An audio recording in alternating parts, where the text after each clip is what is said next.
Assalamualaikum warahmatullahi wabarakatuh. Alhamdulillahi rabbil alamin. Allahumma salli wa sallim wa barik ala Muhammad wa ala alihi wa sahbihi ajma'in. Amma ba'du. Sidang jamaah Isya tarawih serta witir, yarhamkumullah Bapak Ibu yang kami muliakan. Salah satu daripada sifat orang-orang yang bertakwa adalah wal kadhimina al ghaidha wal 'afina 'anil nas wallahu yuhibbul muhsinin. Orang-orang yang bertakwa yang dipersiapkan bagi mereka surga yang seluas langit dan bumi serta ampunan Allah. Salah satu sifat mereka adalah yaitu orang-orang yang mampu menahan amarahnya serta memberi maaf kepada orang lain. Mampu menahan amarah ketika emosi membludak-bludak di dalam dadanya, di dalam perasaannya. Tapi dia tahan emosi itu serta dia memberi maaf kepada orang lain yang orang lain itu membuat emosinya menjadi membludak tadi. Sebagaimana kita ketahui jemaah rahimakumullah, puasa ini salah satu targetnya yang paling tinggi adalah la'allakum tattaqun. Mudah-mudahan kalian menjadi orang yang bertakwa. Oleh karenanya bulan suci Ramadan ini adalah bulan tadribun lil atfal wa tahdzibun lir rijal. Bulan pelatihan bagi anak-anak serta bulan pengendalian diri serta penyucian jiwa, pembangunan karakter bagi lelaki-lelaki dewasa yang ingin punya karakter. Karena itu surah Al-Imran 134 Allah berfirman wal kadhiminal ghaidha wal 'afina 'anil nas adalah salah satu daripada sifat orang yang bertakwa, mampu menahan amarah dan emosi serta memberi maaf kepada orang-orang lain. Dan Allah Maha mencintai orang-orang yang melakukan kebajikan. Di dalam salah satu hadis yang disampaikan oleh ibunda kita Aisyah radhiyallahu anha wa ardhaha, beliau mengatakan kana Rasulullah sallallahu alaihi wasallam ajwadan nas. Adalah Rasulullah sallallahu alaihi wasallam itu sangat lembut. Di antara manusia-manusia yang memiliki kelembutan, Rasulullah paling lembut. Sopan, santun. Wa kana ajwada ma yakunu fi Ramadan hina yalqahu Jibril. Dominannya kelembutan Rasulullah itu akan terlihat pada bulan suci Ramadan. Bulan lain beliau lembut, tapi bulan suci Ramadan itu paling lembut. Dan super dominan kelembutannya itu ketika dijumpai oleh Jibril untuk menyetor hafalan Al-Quran dan penguasaan Rasul. Jadi digali dari memori Rasul tentang ingatannya terhadap Al-Quran sebagai salah satu langkah inna nahnu nazzalna dzikra wa inna lahu lahafizun. Sungguhnya kami yang menurunkan Al-Quran dan kami pula yang akan menjaganya. 2 kali sehari di bulan suci Ramadan Nabi dijumpai oleh Jibril. Terlihat betul kelembutan Rasulullah, lebih lembut dari seluruh waktu di bulan suci Ramadan. Dan di bulan suci Ramadan itu lebih lembut lagi dibandingkan dengan 11 bulan lain. Artinya Rasulullah punya kelembutan di sepanjang tahun. Seorang Yahudi jemaah rahimakumullah seakan-akan tidak ada kerjaan lain di dunia ini kecuali naik di atas atap rumahnya menunggu Rasulullah lewat lalu meludah ke pakaian dan tubuh Rasulullah.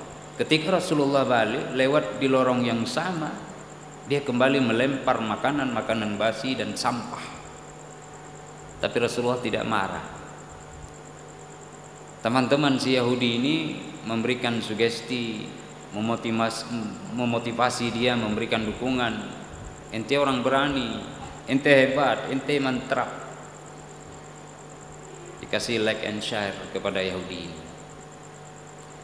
Insya Allah, Allah berkehendak Yahudi ini jatuh sakit, berat sakit, tidak bisa bangun. Adakah teman-teman Yahudi ini yang datang membesuk dan mengunjunginya atau menanyakan tentang perihalnya? Tidak ada, semuanya pada berlarian, menjauh. Yang datang adalah sosok yang lembut ini, Rasulullah Sallallahu Alaihi Wasallam, menanyakan perihalnya. Rasulullah pikir, kenapa tidak ada yang meludah lagi, kenapa tidak ada lempar sampah lagi. Jangan-jangan dia sedang sakit. Dapat kabar sedang sakit, Rasulullah kunjungi.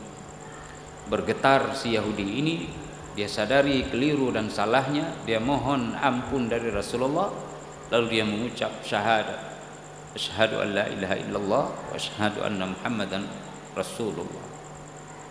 Mu'allaf bertambah satu dalam agama ini karena efek dan pengaruh kelembutan yang dilakonkan dari akhlak dan sifat Rasulullah sallallahu alaihi wasallam. Pada sisi kota Madinah yang lain ada seorang Yahudi tua, badannya besar, gae. Untuk mengangkat badannya saja dia kesulitan. Setiap hari dia bersandar di kaki lima di dinding sebuah marketing. Setiap orang yang lewat, ini Yahudi ini buta lagi, tidak tahu dia siapa yang lewat. Siapa di situ lewat? Kalau orang satu dua, beri saya sepotong roti atau setengah potongnya, kasihanilah daku ini.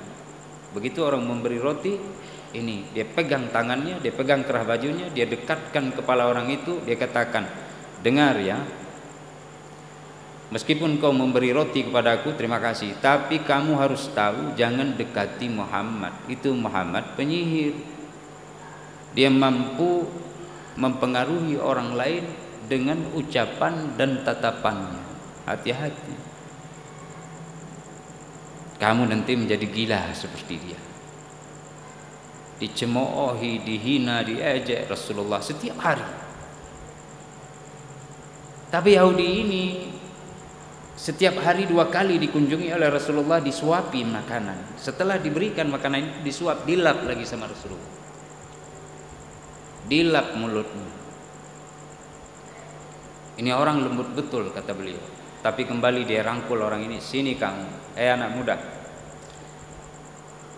kamu jangan dekat-dekat sama Muhammad ya. Ini dia jelekkan sama Nabi. Begitu terjadi setiap hari. Sya Allah, Allah berkehendak Nabi wafat. Wa ma Muhammadun illa rasul. Sempurna sudah risalah yang dibawa oleh Rasulullah, pesan dari Allah, message-nya sampai kepada masyarakat.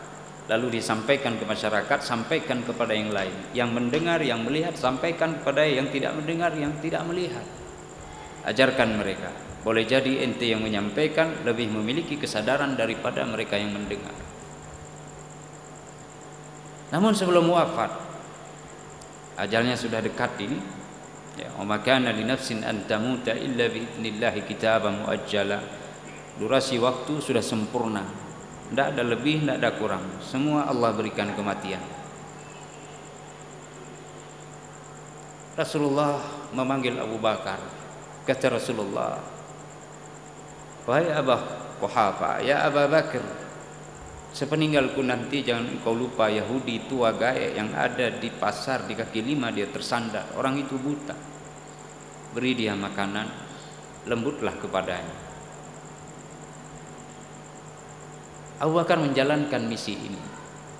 Padahal Abu Bakar orang yang terlembut, makanya dipesan oleh Rasulullah kepada Abu Bakar, bukan kepada yang lain. Rasulullah datang memberi makan. Yahudi ini gelisah, kenapa si pemuda itu belum datang? Karena dia tua sekali, padahal Rasulullah sudah 63 tahun. Ya, bagi dia orang muda.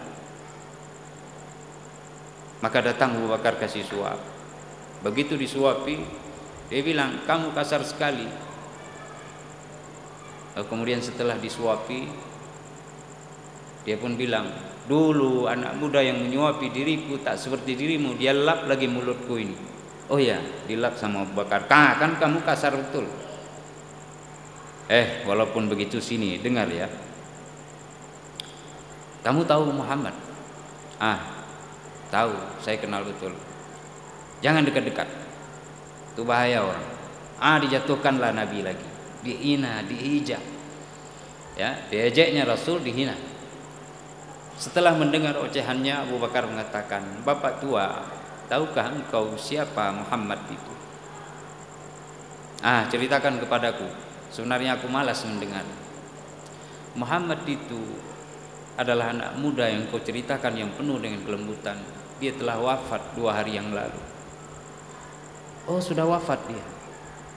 Dialah Muhammad Rasulullah. Keluh membeku orang tua ini, lalu kemudian merajang, dia berguling-guling di tanah setelah bertanya, "Benarkah yang kau sampaikan itu?" "Benar." "Engkau bersumpah atas nama Allah?" "Aku bersumpah atas nama Allah." "Tak mungkin aku mendustai orang yang membimbingku untuk mendapatkan hidayah." Dia meraung, merasa bersalah, lalu kemudian mengucapkan syahadat, "Asyhadu an la ilaha illallah wa asyhadu anna Muhammad Rasulullah." Tak ada orang yang selembut yang seperti dia, kata Yahudi ini. "Aku telah melakukan kesalahan yang cukup besar. Semoga Tuhanku mengampuni diriku. Aku rasa aku tak akan diampuni." Kemudian diberikan pemahaman oleh Abu Bakar sehingga tenang beliau. Bulan suci Ramadan, sidang jamaah rahimakumullah, baik di sahur atau waktu berbuka, itu sangat kentara. Kita harus bersikap lembut kepada keluarga kita, pada orang-orang yang ada di sekitar kita, yang kita cintai, dan masyarakat yang dimana kita berdomisili. Bahkan sepanjang hari semuanya nampak kelembutan itu. Hari-hari biasa kadang-kadang kita kreh-kroh sedikit, tapi bulan suci Ramadan kita dididik untuk menjadi orang yang lembut, santun, dan sopan. Kita tidak memarahi istri kita karena makanan yang tidak benar, tidak selera, padahal dia bangun jam 3 malam sudah siap-siap. Tidak ada waktu sedikit pun kecuali dia terus berpikir memberikan yang terbaik. Seandainya ada waktu panjang kita ceritakan kelebihan seorang perempuan, maka kita akan tercengang dan bersyukur kepada Allah memiliki istri seperti itu. Anak-anak ketika berbuka puasa mungkin loncat sana loncat sini, makanan sudah diatur, tiba-tiba ada yang tersenggol lalu tumpah, kita marah, kita tempeleng dia, kita tarik kupingnya. Maka puasa seharian menjadi lagi tidak ada kegembiraan itu dalam hatinya. Padahal Nabi mengatakan, "Lis-shaim farhatan." Orang yang berpuasa itu punya 2 kegembiraan. Farhatun 'indal iftar wa farhatun fi yaumin 'inda liqa'i rabbih. Atau farhatun 'inda liqa'i rabbih. Ketika dia berbuka dia gembira, dan ketika berjumpa dengan Tuhannya sekali lagi dia sangat-sangat gembira. Tapi anak kita yang kita pukuli, kita kasari, kita omeli dia dengan kata-kata yang kadang-kadang menjatuhkan martabatnya di depan abang dan adiknya, atau kakak dan abang-abangnya, maka dia terduduk sendiri. Kenapa kita tidak bersikap santun dan sopan? Padahal sepanjang hari kita berusaha untuk santun dan sopan. Syaitan tidak akan melepas. Nafsu kita juga demikian, merongrong kita terus. "Adik, ada apa?" "Duduk nak, duduk. Jangan lompat-lompat nanti kesepak. Kita mau buka puasa bentar lagi." Istighfar. Allah melihat, Allah menunggu kita. Sedikit lagi waktu kita, sabar ya. Itu ya, abang ada air tebu, adik nggak ada air tebu. Ada, kasih adik air tebu. Tuh kakak juga ada cendol ya, adik mau cendol, kasih lagi cendol satu lagi. Umi ada air kelapa, adik ada air kelapa, kasih air kelapa satu lagi. Geram kali kita sudah. Geram itu pegang kepalanya, tahan amarah. Wal kadhiminal ghaidha, pegang kepalanya lalu kecup di dahinya. Atau di ubun-ubunnya. "Anakku, ya Allah kasih cepat besar." Air kelapa dia mau, air debu dia mau, cendol juga dia mau. Cepat kali besar. Ini lebaran nanti langsung rambut putih. Nah, begitu kita ngomong, dia senang kali itu. Tapi kalau dipukuli, kaduk deh, itu be menyan habisnya kutulok lampung gong tu. Kalau begitu kita ngomong, dia duduk begini, nggak ada semangat lagi. Apalagi ada abangnya buat kayak gini, mantap kayak karena itu palak kali udah, paling palak rasanya. Lihat sebelah kanan, kamu lihat dia ke abangnya karena sering buat kayak gini. Lihat ke kakaknya kan, begitu dibuat, cukup palak. Meskipun ada hikmahnya tersendiri. Nah, kita sopan dan santun, lembut dengan keluarga. Biar dulu, ketika ndak habis dia minum, dia bilang, "Adik ndak habis lagi minum." "Ndak, ya kenyang kali." Baru segini dia minum air tebu dingin tuh. "Ndak apa-apa, ayah simpan dulu di kulkas sayang ya." "Ya, simpan di kulkas. Nanti berangkat tarawih, setelah pulang tarawih kumpul dulu sebelum dia pergi tadarus. Sini minum air cendol enggak?" "Ya ya, sekarang minum." Kenapa tadi ndak habis? Baru di situ kita berikan pengajaran dan bimbingan. Ini orang-orang yang al-afina 'anin nas, yang mampu memberikan maaf kepada orang lain. Toleransinya besar, lapang dadanya. Terakhir jamaah rahimakumullah, adalah seorang syekh yang alim dalam keilmuan, tapi tetap terus belajar. Beliau adalah murid daripada Imam Asy-Syafi'i rahimahullah. Suatu hari di masjid, saat Imam Asy-Syafi'i sedang mengajar kepada murid-muridnya, Yunus bin Abdil A'la, muridnya ini berselisih paham dengan guru. Karena beliau marah kepada gurunya, dia tinggalkan dengan kasar majelis pengajian itu. Murid-murid lain tahu tapi berusaha tidak mau melihatnya untuk menghargai Imam Asy-Syafi'i dan menghargai Yunus bin Abdil A'la. Imam Asy-Syafi'i menatap dengan senyum, lalu kemudian ditunggu pengajaran berjalan seperti biasa sampai dengan matahari terbenam. Maghrib, setelah maghrib ada amalan tersendiri dalam pengajaran. Setelah salat isya ada pengajaran. Di akhir malam Syafi'i sambil pulang mengetuk pintu Yunus bin Abdil A'la. Diketuk pintu, tek tek tek tek. "Assalamualaikum." "Salam." Man fil bab?" Siapa di pintu itu atau siapa di luar? Kata Imam Syafi'i, "Muhammad bin Idris." Yunus berpikir, Muhammad bin Idris, kawanku di selatan, di utara, di timur, di barat yang ku kenal, tak ada Muhammad bin Idris. Oleh lemplok yang tengah berigen oleh tengah malam diajak kenal. Itu kata beliau dalam hati, karena sedang palak. Tiba-tiba teringat, oh, yang ada Muhammad bin Idris adalah guru besarku Imam Asy-Syafi'i. Jangan-jangan beliau, karena kecil suaranya tengah malam, dibukanya pintu, dilihatnya guru besarnya. Lalu dia membatu, keluh, membisu dan membeku. Tidak ada keluar kata apapun. "Ayo masuk guru." Tidak berani dia bilang, karena sudah keluh lidahnya. Terkejut dia, kaget. Kata Imam Asy-Syafi'i, "Yunus,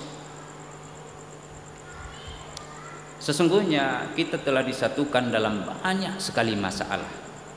Maksudnya masalah fikih. "Mengapa harus berpisah? Karena berselisih paham dalam satu persoalan." "Yunus, bila orang melakukan kesalahan, kita memang membenci kesalahan itu, sebagaimana kita membenci kemaksiatan. Tapi jangan pernah kita membenci orang yang melakukan kesalahan dan orang yang melakukan kemaksiatan. Karena orang tersebut tak butuh kepada kebencian kita. Yang dia butuhkan dari kita adalah pengajaran dan bimbingan." Yunus tidak jawab karena diam depan guru. "Yunus, engkau telah membangun sebuah jembatan yang megah. Engkau lalu lalang di atas jembatan itu. Mengapa sekarang engkau merobohkan jembatan itu? Takkah engkau ketahui suatu hari kelak engkau butuh jembatan itu untuk engkau lalui kembali, mengantarkan fisik dan tubuhmu untuk suatu keperluan yang lain." Yunus, terkadang merebut hati orang lain itu lebih utama dibandingkan harus mencapai kemenangan atas dirinya. Yunus, saya persingkat ini waktunya, saya potong banyak nih nasihatnya.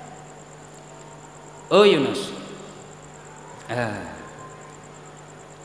meskipun tanganmu tertusuk oleh duri, jangan pernah engkau berhenti dari menanam bunga." Ibu-ibu pernah tertusuk duri ketika mengurus bunga-bunganya di rumah, tapi tidak pernah berhenti. Benar tidak, Bu? Benar? Halo? Nah, benar. Tertusuk tangannya dengan duri, tidak pernah dibuang bunga itu atau disepak-sepak sehingga pecah potnya. Aduh, itu kasihan kali, patah udah bunganya. Pak, beli lain dong. Dia bilang. Bu, pernah demikian ya? Pernah? Pernah. Jujur. Pernahkah ibu-ibu kena tempeleng sama suami? Kalau pernah, apakah ibu marah lalu datang ke pengadilan, saya minta pasah? Enggak di kampung ini, tapi ada di tempat lain. Karena Ramadan tidak memberi efek bagi dia dalam pengendalian diri dan pemberian maaf kepada orang lain. Dia hanya puasa, hadir tubuh dan fisiknya. Macam Nabi bilang, kam min shaimin laisa lahu min siyami illa al-ju' wal atas. Banyak betul manusia bulan puasa tidak dapat apa-apa kecuali lapar dan dahaga. Lembutlah, karena kelembutan adalah salah satu target dari pendidikan dan bimbingan di bulan suci Ramadan. Subhanakallahumma bihamdika asyhadu an la ilaha illa anta astaghfiruka wa atubu ilaik. Assalamualaikum warahmatullahi wabarakatuh.